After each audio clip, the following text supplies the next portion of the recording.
चलिए प्यारे स्टूडेंट, आप लोग ठीक ठाक हैं। चलिए आप लोग के सामने क्लास 10th का सामाजिक विज्ञान का क्वेश्चन ऑब्जेक्टिव हम लेकर आ गए हैं, तो एग्जाम की दृष्टि से बहुत इंपॉर्टेंट क्वेश्चन है, ठीक ना।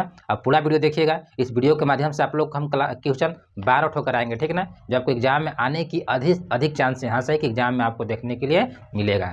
चलिए ध्यान से देखिए, स्टार्ट करते हैं। देखिए पहला क्वेश्चन क्या लिया है कि राष्ट्रवाद की पहली अभिव्यक्ति किस क्रांति के साथ हुई थी। हमको बताना है कि राष्ट्रवाद की पहली जो अभिव्यक्ति किस क्रांति के साथ हुई थी। तो किस क्रांति के साथ हुई थी? फ्रांसीसी क्रांति के साथ हुई थी, ठीक ना। देखिए अगला क्वेश्चन क्या है, रक्त और लौह की नीति का अवलंबन किसने किया था। रक्त और लौह की नीति का अवलंबन किसने किया था? तो बिस्मार्क ने किए थे। कौन किए थे? बिस्मार्क। अगला क्वेश्चन क्या है, हिंद स्वराज किसके द्वारा लिखा गया था। तो हिंद स्वराज बताइए किसके द्वारा लिखा गया था? महात्मा गांधी के द्वारा लिखा गया था। सरदार, ठीक, एक क्वेश्चन, कुर जलियांवाला नरसंहार कहाँ हुआ था, बताना है। कुर जो हुआ था, कुर जलियांवाला नरसंहार कहाँ पर हुआ था, बताइए। तो कहाँ पर हुआ था? अमृतसर में हुआ था। कहाँ पर हुआ था? अमृतसर में।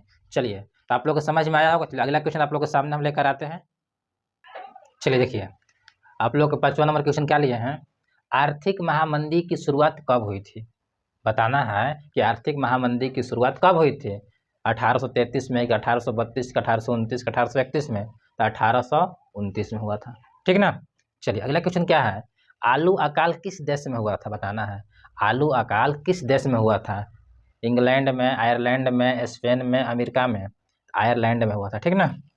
भारत में पहला प्रिंटिंग प्रेस किन लोगों द्वारा लाया गया था। भारत में बताना है कि पहला प्रिंटिंग प्रेस किन लोगों द्वारा लाया गया था। तो पुर्तगालियों द्वारा आया था। किसके द्वारा आया था?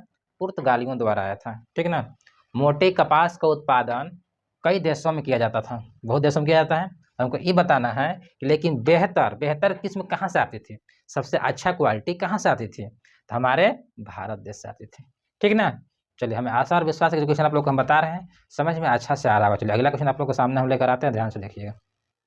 चलिए देखिए आप लोग के सामने क्वेश्चन लेकर आ गए हैं, 4 ठोर, टोटल 12 क्वेश्चन हो गया, ठीक ना। लास्ट क्वेश्चन है, ध्यान से देखिएगा। क्वेश्चन बोल रहा है किस मिट्टी में लौह धातु का अधिकता होती है। किस मिट्टी में लौह धातु का अधिक उत्पादन होता है, बताना है। किस में होता है लौह, ज़्यादा मजबूत लोहा की तरह कौन सा मिट्टी में होता है? लेटेराइट मिट्टी में होता है।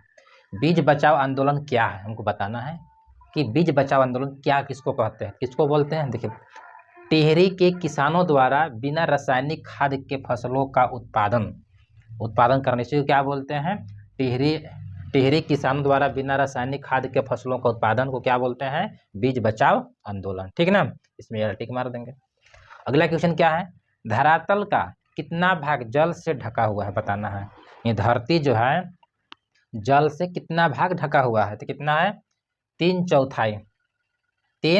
4 भाग में 3 भाग क्या है? जल से ढका हुआ है, ठीक ना। अगला क्वेश्चन क्या है, सुनहरा रेशा किस फसल को कहा जाता है, बताना है। सुनहरा रेशा किस फसल को कहा जाता है? तो जूट की फसल को क्या बोलते हैं? सुनहरा रेशा, ठीक ना। चलिए हमें आशा और विश्वास है कि जो आप लोग हम क्वेश्चन बताए हैं समझ में आया होगा। इसी प्रकार का क्वेश्चन प्राप्त करने के लिए हमारे चैनल को सब्सक्राइब और शेयर करना है, ठीक। चलिए फिर आपसे नेक्स्ट वीडियो में मिलते हैं। आज के लिए थैंक्स।